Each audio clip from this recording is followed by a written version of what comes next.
Alors, pourquoi on s'engueule à gauche? Et on va voir. Bonne question. Pour plein de raisons. Bref, donc j'avais essayé un petit peu de réfléchir à ça, et puis... De réfléchir, t'avais essayé? Ouais, c'est ça. Et vous voyez l'état dans lequel ça m'a mis. Anarcho sans état, donc. Non, anarcho, c'est sans classe sociale et sans état, du con. Oui. Enfin, bref. Oh, mais il est chiant, putain, mais qu'est-ce qu'il est chiant.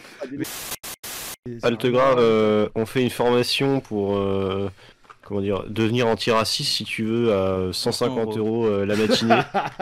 Si elles Qu'est-ce que étaient t'as vraies. contre les gens avec les gros culs, toi? Ah, tu le sens bien, mon gros cuit. Je veux dire, Ouais.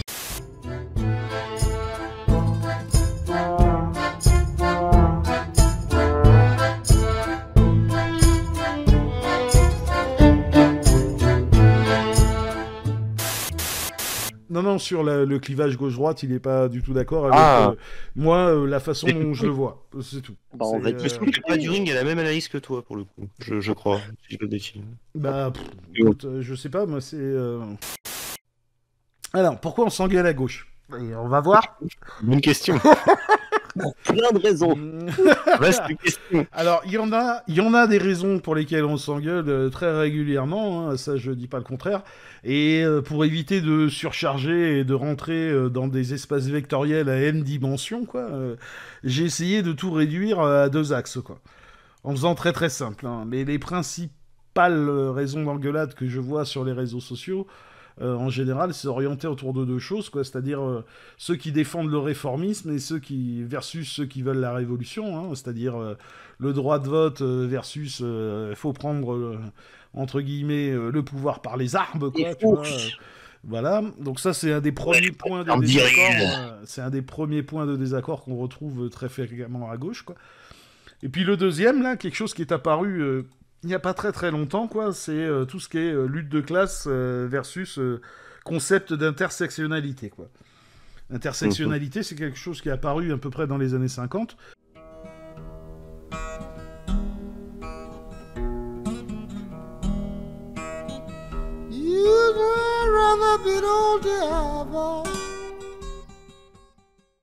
Donc moi, toute mon éducation politique, entre guillemets, bah, c'était lutte des classes, quoi, hein, je veux dire, voilà. J'ai découvert ça il y a pas très très longtemps. Il y a Ketsbond qui m'a envoyé une vidéo là de Politicon sur l'intersectionnalité, qui est plutôt pas mal, hein, parce que bon, pour moi, c'est pas, voilà, hein, c'est pas quelque chose de entre guillemets naturel pour faire plaisir aux droitards. Donc, voilà, où en fait.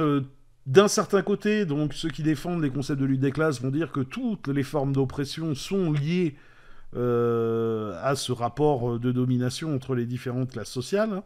De l'autre côté, les intersectionnels ont tendance à dire que non, c'est pas que la classe sociale. Les rapports de domination ne sont pas liés et d'exploitation ne sont pas liés uniquement à la classe sociale. Y a d'autres choses qui rentrent en compte, comme le genre, la nationalité, la race, tout ça. Et c'est hyper complexe, et moi, je t'avouerais, c'est quelque chose que je maîtrise pas des masses, quoi. Sincèrement, c'est... Donc, moi, je le comprends comme un truc, parce que j'avais vu une vidéo de Thaïs Dessuffon où elle faisait genre que oui, l'intersectionnalité, ça disait qu'en gros... Ouais, mais c'était chez Danito Erasmo, là, tu sais, d'accord. de streamer. Bref, dans la vidéo, elle expliquait qu'en gros... qu'est-ce qu'elle avait sorti déjà? Oui, elle avait sorti qu'en fait un homme noir riche en fait était moins privilégié qu'un homme blanc prolo, ou je sais plus, non, qu'un homme blanc prolo était plus privilégié, quoi. Bref, oui, mais les connes aussi. Un homme noir riche, mais non, mais elle a pas compris en fait. C'est-à-dire que il faut comparer à des mêmes niveaux. C'est-à-dire que en fait tu prends un je sais pas, un Bourge et un Bourge de même niveau de salaire, de patrimoine et tout, tu vois. Bah en fait le blanc va être favorisé dans la société par rapport au noir, parce que il y aurait le racisme systémique. Voilà, c'est en gros ça que ça explique, quoi. Et il y a plein de discriminations possibles. Par exemple, bon, voilà, il y a les gens beaux et les gens moches, par exemple, comme tu disais, Thierry, avec l'exemple de Coluche. Dieu a dit, il y aura des hommes blancs, il y aura des hommes noirs, il y aura des hommes grands, il y aura des hommes petits, il y aura des hommes beaux, il y aura des hommes moches, et tous seront égaux. Mais ça sera pas facile. Et il a ajouté, il y en a qui seront noirs, petits et moches, et pour eux, ça sera très dur. tu vois. Mais bon, sur ce concept-là, moi, ce que j'en ai retenu, c'est qu'au départ, il avait été développé, je me rappelle plus du nom de cette dame, de cette femme. Crenshaw. Je te crois sur parole. Kimberly Crenshaw, je crois. Qui avait remarqué globalement que dans la lutte dans la lutte antiraciste, elle était invisible parce que c'était une femme noire. Donc dans la lutte voilà, elle était invisible dans les luttes antiracistes parce que c'était une femme, et dans la lutte pour le féminisme, elle était invisible parce qu'elle était noire. Et donc elle avait développé un peu ce concept d'intersectionnalité. Je sais pas pourquoi tu te marres, Aziel, mais bon, je pense que c'est en partie vrai. Hein. Moi, j'y crois.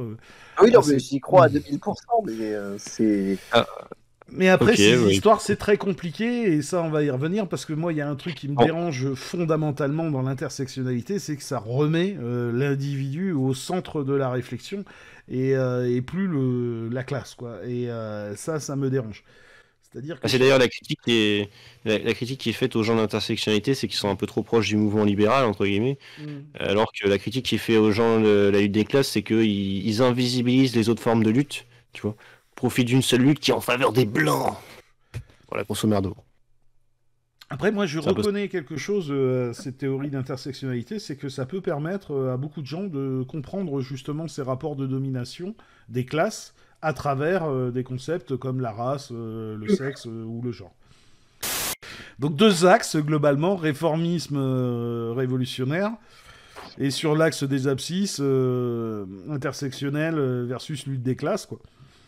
Et puis ça me permet plus ou moins... Alors j'ai mis le seul youtubeur neutre et apolitique que je connais en plein centre, hein, au Codélique. Voilà. Et donc on va sortir globalement... les animations là.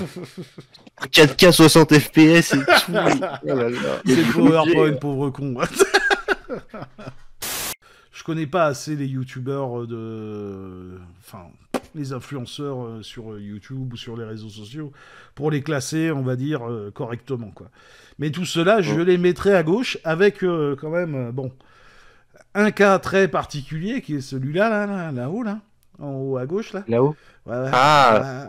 Mister Génocide. Voilà, Antoine, parce que je pense qu'il y a 1 an ou 2, je l'aurais sûrement pas mis dans cette carte.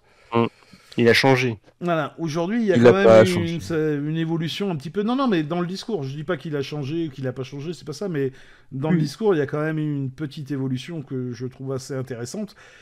Ouais, mais avant il se branlait surtout... Avant, il se branlait surtout sur le roi, hein, le petit génocide.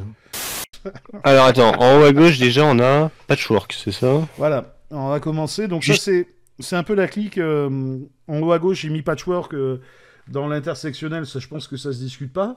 Et, je pense que ça se discute pas trop. Ouais. Voilà. Et d'ailleurs, les 4 sont, à mes yeux, Passion Zéro, Malin Génie, voilà, et Game of Hearts, qui est une anarcho-féministe.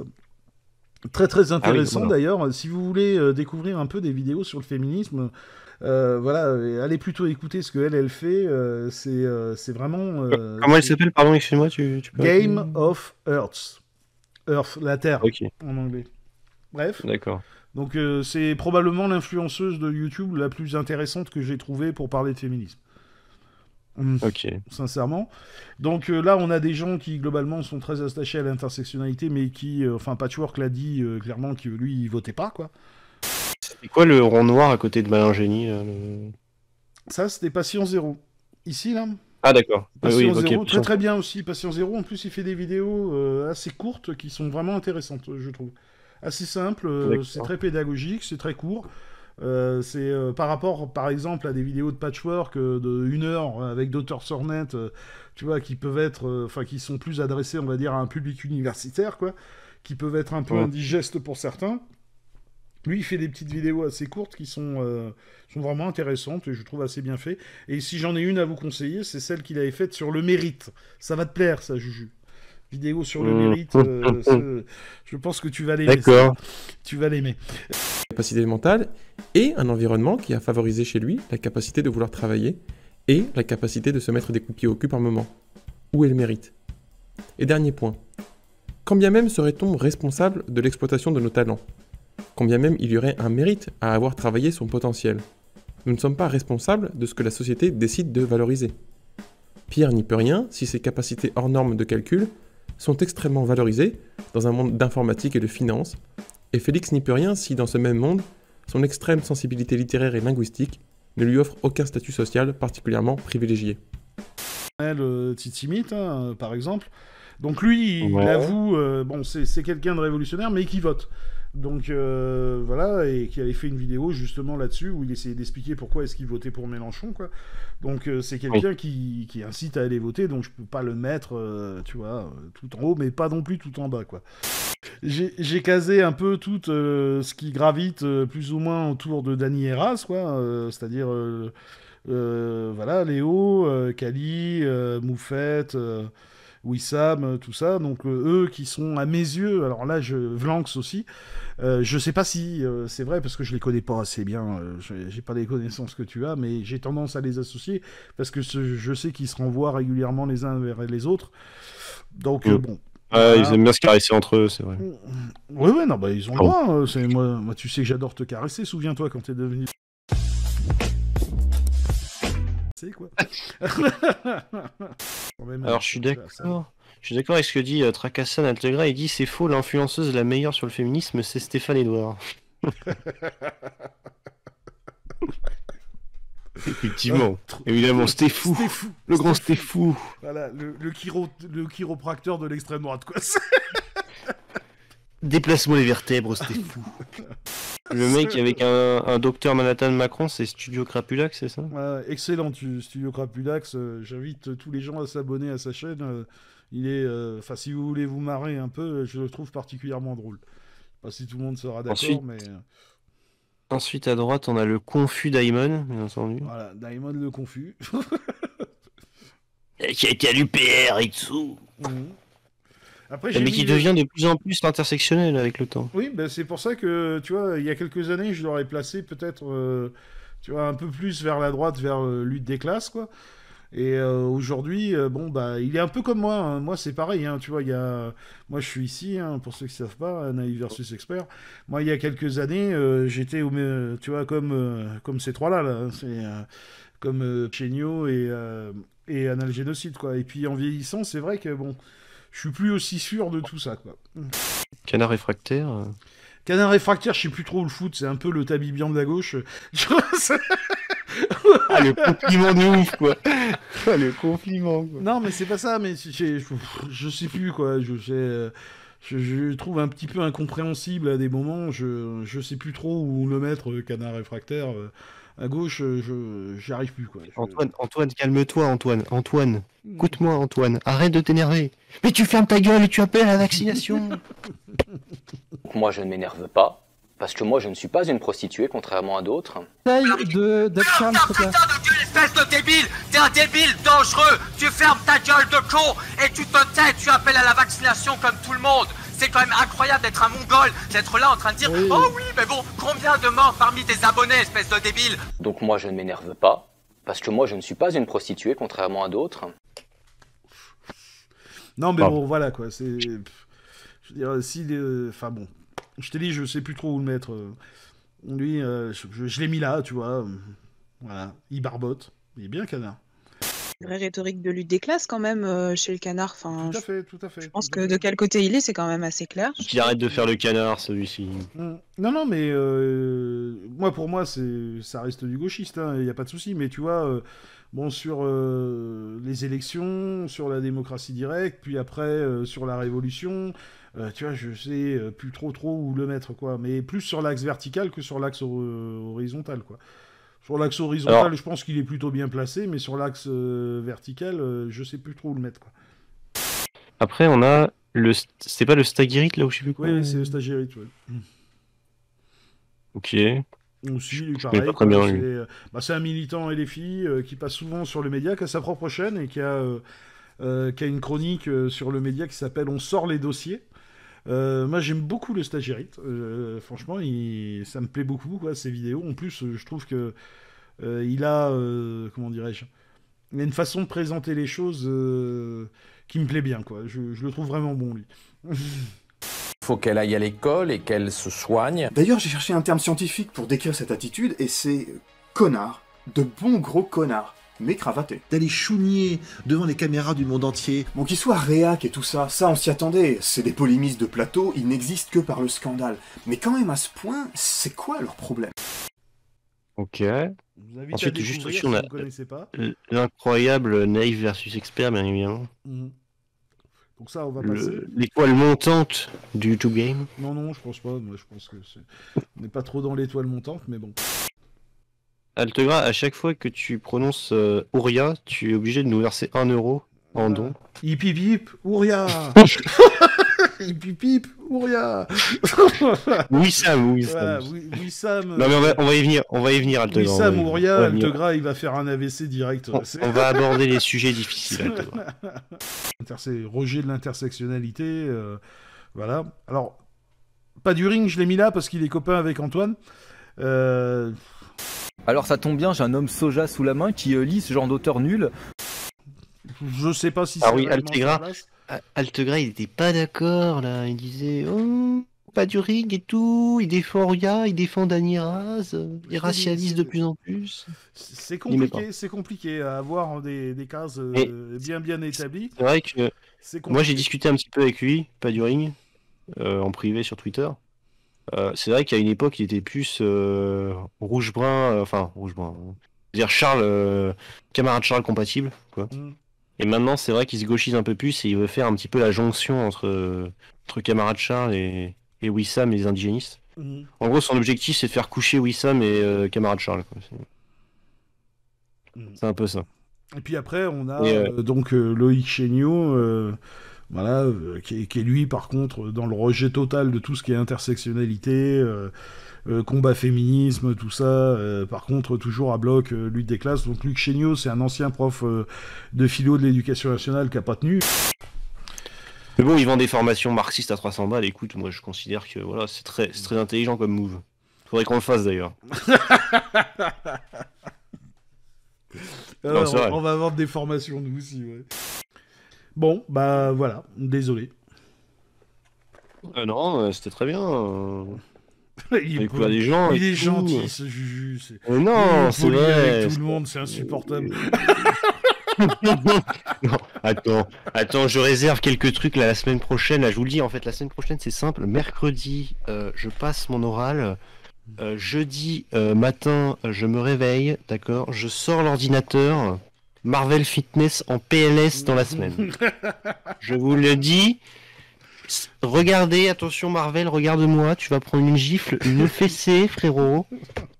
Lutte des classes et tout, c'est tous ceux que vous aimez pas, c'est les Ventoses, les camarades Charles, les Rougeron, les Kuzmanovic, enfin toute la catégorie, on va dire rouge-brun machin, ça serait ceux que vous devriez classer à côté. Rougeron de gauche, il assume quand même d'être de droite. Mais après, c'est le gaullisme social, tu sais, c'est compliqué. Mais les gens qui appellent à voter Marine Le Pen, tu peux pas les foutre à gauche. Non, mais ne recommence pas ton argument. Putain, mais il y en a marre d'entendre ce genre de conneries, Altegra, sans déconner. Alors justement Thierry, je vais rebondir sur ce que tu disais et je vais te poser la question parce que c'est aussi un truc qui est revenu dans le salon vocal écrit live. Est-ce que tu penses vraiment que l'opposition lutte des classes et intersectionnalité est pertinente? Et on en avait parlé en privé, notamment autour des droits de l'homme. Et question subsidiaire, est-ce que tu penses pas que justement faire cette opposition-là, qui pour moi est une opposition fantoche, ne nourrit pas justement des discours, le discours de personnes comme Altegra par exemple? Ils sont complètement contre. Oui, non, mais ça, on est d'accord là-dessus, mais je veux dire... messieurs, un peu de respect, s'il vous plaît. Ça, cette carte-là, je vais être obligé de corriger votre cette classification, là, que j'avais faite, c'est un peu ça, là. Le titre, c'était pour répondre à la question « Pourquoi on s'engueule à gauche ?»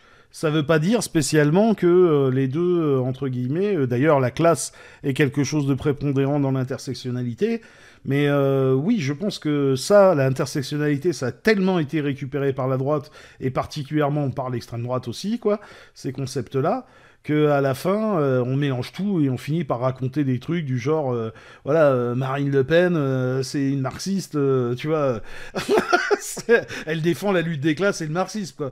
On finit par aboutir à des conneries et des discours complètement cons de ce type-là, quoi. Si tu veux. Tu peux pas dire que quelqu'un qui se défend, parce que toi, tu voulais me la mettre là, en haut à droite, là, tu vois, avec les Antoine Goya et tout ça, les Loïc Chéniaud. Tu peux la mettre à l'envers.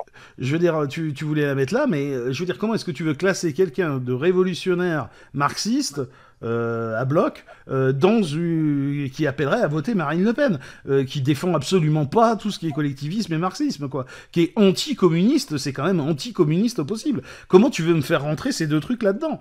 Mais comment t'arrives à tordre les trucs pour essayer de rentrer des trucs dans ton idéologie qui est profondément raciste, on va pas se cacher. Je veux dire, voilà quoi, comment est-ce que t'arrives à tout mélanger et à tout tordre pour défendre ton idéologie à toi, quoi. Je sais pas comment tu fais. Sincèrement, je sais pas. Ce qu'on dit, c'est que les classes populaires ont choisi Marine Le Pen. Et ça c'est pas faux. Il y a des statistiques, effectivement. Si tu regardes par niveau de revenu, effectivement, tu as plus tendance à voter Marine Le Pen que Emmanuel Macron. Et elle se dit, bah, effectivement, les classes populaires, d'instinct, elles savent un peu c'est quoi leur intérêt. Et si elles ont choisi que Marine Le Pen était moins dans leur désintérêt que Emmanuel Macron, donc ça allait être mieux pour elle, bah, c'est peut-être qu'il y a des raisons, en fait. Et là-dessus, je pense pas qu'elle ait tort. Ah oui, moi je pense que les raisons, c'est les discours confus de partout. C'est ça la raison principale, c'est surtout ça. C'est d'être pas clair, c'est d'essayer de faire croire des trucs, de récupérer, comme je le disais au début du PowerPoint, tu vois, énormément de langage de la gauche, de tout mélanger. C'est tout, c'est ça la première raison pour moi, c'est la confusion. Mais l'idéologie de Le Pen, elle est très très claire. On en avait déjà fait un live là-dessus avant le deuxième tour, je me souviens. L'idéologie de Le Pen, elle est très très claire. Elle n'a pas changé depuis 50 ans. C'est les mêmes qui dirigent, c'est la même famille qui gère le parti depuis 50 ans, c'est les mêmes cadres qui sont toujours là, les Chéniaud, Péninck, Chatillon, Lousteau, toute la clique, là, pas Chéniaud, qu'est-ce que je dis, là, j'ai fait Lousteau, Chatillon... Ah oui, excuse-moi, j'ai fait une erreur, là. Bref, les Lousteau, Chatillon, Péninck et toute la clique qui sont là à se branler, à fêter l'anniversaire d'Hitler, à s'envoyer des photos d'assiettes de riz avec des croix gammées, à célébrer Léon de Grelle, un ancien de la Waffen-SS, c'est tous des anciens du GUD. Je veux dire, ils sont toujours là, ces mecs-là, et c'est eux les cadres du parti, donc on arrête de raconter tout un tas de conneries, à essayer de faire croire que c'est dans l'intérêt de la classe... Et toi. Ah, mais ça m'énerve, ça. Dans tout encore et toujours ces conneries, là, c'est insupportable. C'est clair que... Non, mais... Le désaccord est très simple, c'est-à-dire... En fait, toi, Thierry, tu es convaincu que voter Marine Le Pen te discrédite automatiquement du fait d'être de gauche, tu vois. Alors que Altegra, lui, il est convaincu que Macron c'est pire et que Boutelja le pire et tout. J'ai jamais dit que voter Le Pen c'était discréditant pour dire je suis à gauche. Non, je te dis c'est discréditant quand t'es un personnage public comme Tatiana Ventose qui est censé être éduqué à tous ces concepts. Voilà, c'est eux dont je parle. C'est pas de l'électorat. Moi le prolo, j'arrive tout à fait à comprendre qu'il n'y a pas eu d'éducation entre guillemets, qu'il n'y a pas eu la chance. Tu fais ton prof de prison, là. Non, mais qui n'a pas eu la chance d'avoir accès justement à toute cette éducation-là, hein, parce que c'est pas donné à tout le monde, on n'a pas tous cette chance-là d'avoir accès à l'éducation là-dessus. Je suis désolé, mais c'est un constat. C'est pas un mépris, ça n'a rien à voir avec ça. C'est juste une remise en cause de l'égalité dans l'éducation nationale. Voilà. Mais après, quelqu'un comme Tatiana Ventose, qui est censé justement un petit peu maîtriser tous ces concepts, quelqu'un comme Greg Tabibian aussi, tu vois, qu'eux, ils appellent et qui disent qu'il faut voter Le Pen parce que Macron, c'est l'horreur. Je veux dire, moi, à mes yeux, eux, ils sont impardonnables. C'est tout. Ils sont éliminés d'office de tout ce qui est gauche, quoi. C'est tout. Parce ça que t'es dans la morale, et je veux pas te piquer, c'est de la morale, Altegra, tout ça, c'est de la morale. Tu le sais très bien. Tout ça, je l'ai dit, c'est des croyances, c'est de la morale. Bien sûr, ça dépend en quoi tu crois. Toi, tu crois que, Wissam, c'est... Comment tu l'avais appelé ? Un Mohamed Merah lunettes, tu vois. Tu te rends compte des propos que tu tiens. Tu vois, tu te rends compte des propos que tu tiens. Comme, tu vois, tu crois que c'est, tu vois, Wissam, regarde, c'est le diable et tout ça, c'est Satan. C'est Satan. Aurélien a signé un texte qui s'appelle Je suis Mohamed Merah, si tu veux. Comment ? Aurélien a signé un texte qu'elle appelle Je suis Mohamed Merah. Mais je sais pas, je l'ai pas lu le texte, je sais pas dans quelles circonstances ça a été fait. Tu peux me sortir ce genre de conneries à gauche et à droite, tes anecdotes, je n'en sais rien. Mais je veux dire, voilà, le truc, toi, t'es obsédé par ça, c'est quelque chose qui t'obsède, je sais pas pourquoi, on le voit bien dans les discussions Discord qu'on a pu avoir. Je t'aime bien, Altegra, y a pas de souci, j'ai rien contre toi, c'est pas le problème, mais c'est quelque chose qui t'obsède, t'arrives pas à t'en défaire, tu reviens en permanence là-dessus, en permanence là-dessus. Je veux dire, essaye de débloquer un peu ton esprit et de t'ouvrir un peu à tout ça, et te rendre compte que, on te fait rentrer dans la tronche tout un tas de discours à la con qui n'ont pas lieu d'être et qui ne tiennent pas une seconde. je pense que je suis pas le seul ici. T'as eu des débats avec plein de gens, je pense à Jawed, à Cam, tu vois, là-dessus. On est venu te le répéter en permanence. Il y a un moment, arrête de croire ce genre de conneries. C'est tout. Je dis pas ça méchamment, mais arrête de croire ce genre de conneries. Tu mélanges tout. Je suis désolé. Quand on arrive à me dire qu'il faut mettre Tatiana Ventose, marxiste révolutionnaire, mais c'est putain, mais non. Marxiste révolutionnaire, dans le camp de la gauche en tout cas. Je sais pas si elle est marxiste révolutionnaire, mais le problème c'est que vous faites des regarde la dernière vidéo qu'elle a faite où elle te dit que gauche et droite ça n'a plus rien à voir. Vous faites du cherry picking de malade. Non mais regarde la dernière vidéo qu'elle a faite où elle te dit que gauche et droite ça n'a plus rien à voir. Il est forcément plus dans le camp de la gauche, machin. Il y a un côté mépris des classes populaires. Putain, parce que tu sais, ton explication de dire oui, mais c'est parce que c'est un peu ce qui plaît aux classes populaires qui votent Marine Le Pen, c'est le côté raciste, c'est le côté sécurité, machin. C'est la vérité. C'est ça, mais arrêtez. Ah non, il y a un côté, mais parce que tu méprises les pauvres en vrai, Thierry. Mais tu non, méprises les classes mais arrête de me faire dire des trucs que j'ai pas dit. Mais moi, ma vie entière, elle est dédiée justement à éduquer les gamins des pauvres. Alors, arrête de dire des conneries comme ça. Arrête de dire des conneries ce genre-là. Tu n'y connais que dalle. Donc, je veux dire, c'est pas une question de mépriser les pauvres. C'est pas une question de ça. Mais l'électorat de Le Pen, la majorité des préoccupations de l'électorat de Le Pen, c'est l'aspect sécuritaire. C'est ça le truc. Identitaire et sécuritaire, c'est ça leur leitmotiv. Ça va pas plus loin. Mais parce que je sais pas pourquoi. Et c'est en leur faisant croire ça qu'on les nique bien profond. Hein, on l'a vu, l'augmentation du SMIC, le RN, ils n'ont pas voté. L'augmentation du SMIC, ils n'ont pas voté l'augmentation du SMIC. Parce qu'ils ont plus de connaissances en économie que vous, mais bon, ça c'est autre chose. Ça. Ouais, ta gueule, toi. Et je sais plus quelle est la notion encore naturaliste que tu m'avais sortie. Et je t'avais demandé, d'accord, ok, même si tu avais raison, qu'est-ce qu'on fait avec ça? Je crois que c'était à propos de Hugues Lagrange, là, justement. Tu vois, sur ce qu'il est exposé, où toi, tu avais essayé ça un petit peu, pas que de la culture, hein, de la génétique aussi, si je me souviens bien. Et je t'avais dit, ok, c'est vrai, d'accord, on admettant, on s'en fout. Bon, moi, je te dis que c'est faux, mais même si tu as raison, qu'est-ce que tu fais de ce genre de données, quoi? Qu'est-ce que tu en conclus et quelles sont les actions que tu vas mener?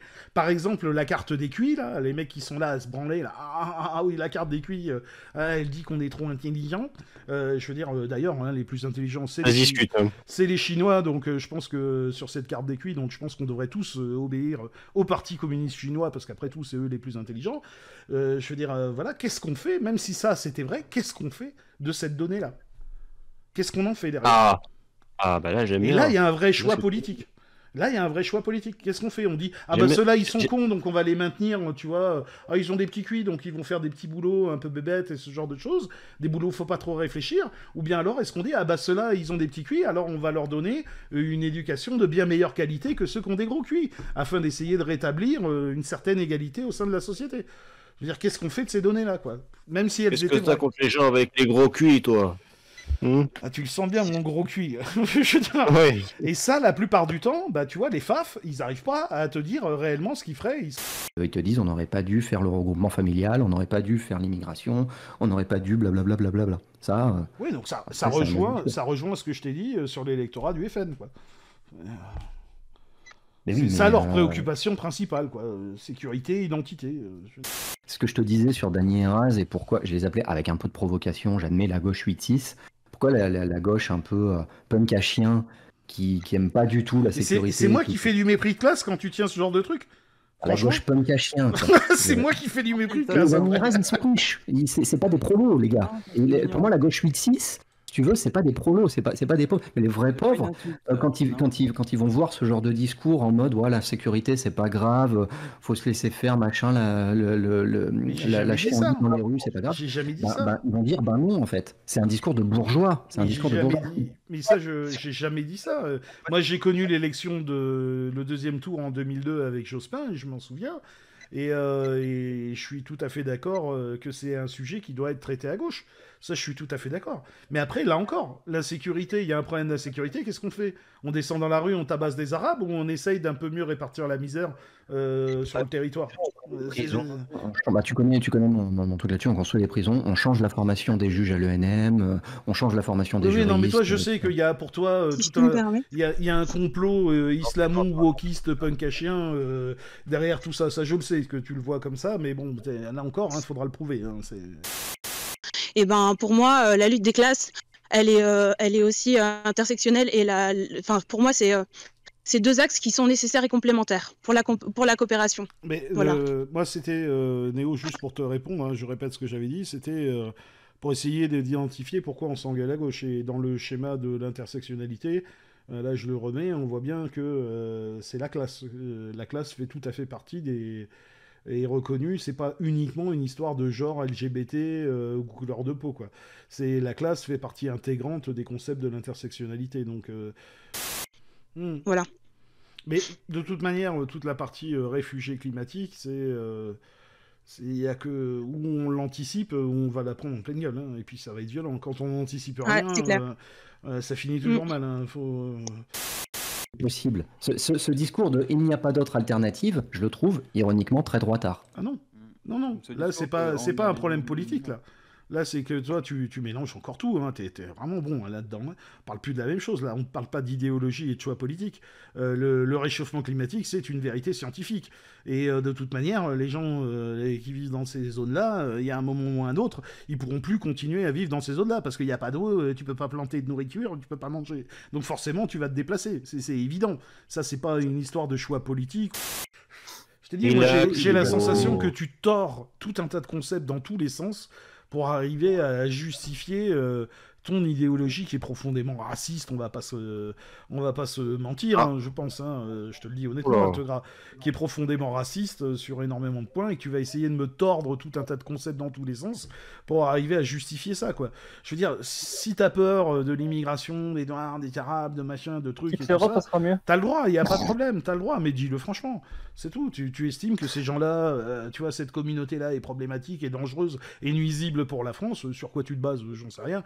Je veux dire, voilà, mais t'as le droit de le dire, il n'y a pas de souci. Mais voilà, arrête d'essayer de me tordre tout un tas de concepts politiques et philosophiques pour arriver à justifier ça, quoi.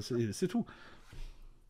Le souci avec les procès d'arrière-pensée, de pensée cachée, c'est que par définition... Mais il n'y a pas de pensée cachée, on a passé des heures à discuter sur Discord, sur machin, sur truc, je veux dire... Putain, là, tu vois, la première fois que t'es intervenu ici dans cette émission... Non, mais Altegra, je te gueule pas dessus, mais excuse-moi, je m'emporte un peu. Tu vois, tu es à cause de toi, je me suis servi un verre de rhum à cause de toi.